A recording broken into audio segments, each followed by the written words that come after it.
नमस्कार मु गौरहरी जेना ओडिशा बुलेटिन को स्वागत करुच्चे आसतु जाणीनवा आगर बड़ खबर।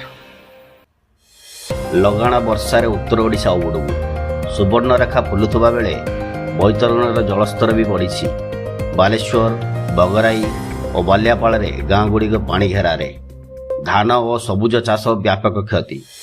बैतरण में जाजपुर और कोराई रे बन्या स्थिति सहायता पाई अग्निशम बाहिनी टीम माने नियोजित। Hyderabad murder case. हैदराबाद रे लोमहर्षणकारी हत्याकांड। स्वामी निज 5 मासर गर्भवती पत्नी को निर्मम भाव हत्या करी खंड खंड करी नदी में फिंगी देइथिला। कटा गंडी को फिंगिबा समय रे पुलिस धरिदेला। एही नृशंस घटना रे समग्र अंचल रे भयर परिस्थिति सृष्टि होईछि। Rain alert. 28 तारीख पर्यंत राज्य में प्रबल वर्षा होवार संभावना। आज जगतसिंहपुर और केन्द्रापड़ा को ऑरेंज अलर्ट, बाकी 28 जिले में येलो वार्निंग। काली कंधमाल और गजपति रे ऑरेंज। 27 तारीख रे सारा राज्य को येलो अलर्ट जारी कला राज्य सरकार।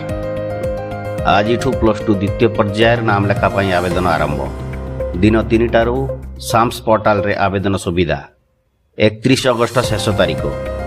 4 सेप्टेम्बर रे प्रथम मेधा तालिका। 6 ରୁ 10 तारीख पर्यंत नाम लेखा। स्पॉट एडमिशन 17 सेप्टेम्बर रे घोषणा कले राज्य सरकार।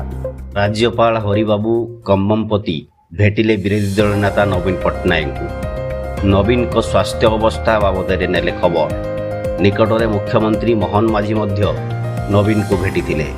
राजनैतिक तफात सत्ते मानविक मूल्यबोध को स्पष्ट करुच्ची एही भेट।